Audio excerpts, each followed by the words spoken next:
depressed, and we're going to be depressed for a long time. I jokingly said this under my breath to Jimmy earlier.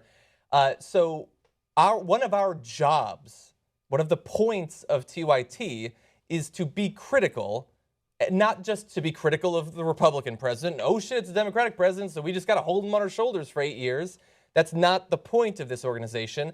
And we saw, I wasn't here in the beginning, but we saw when Obama got elected and he started to do some questionable stuff, you got a lot of shit for criticizing him because you're supposed to just toe the line. And why are you undercutting the president?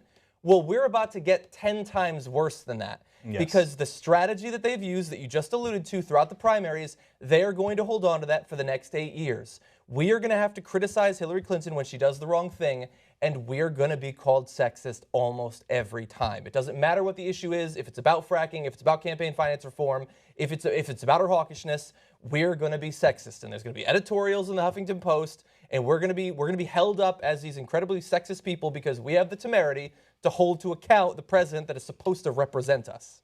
Well, look, the sexism charges. Okay, here's how I feel about them, okay?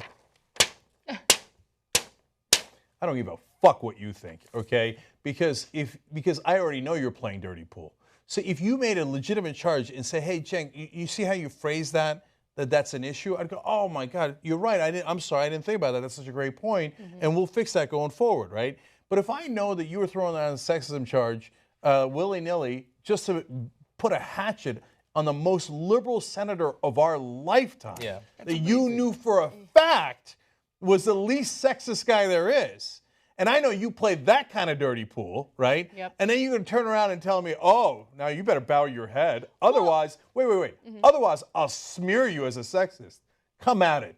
Come and get a piece, motherfucker. Okay? Oh, I'm sorry. Was that sexist? Let me add to that, I mean, I don't want, because we mentioned fucking mothers. I don't know, maybe that was sexist. Maybe they'll talk about how that was sexist. I'm sure Fuck they will. And the horse you rode in on. So now, you see what I'm saying? Horses. So when we're talking about friends and people who don't know politics, as you can tell, I'm very open and soft and all that. We're talking about people who know politics, and you're going to try to pull that bullshit on us? No. That's a different conversation. And let me add to that, okay?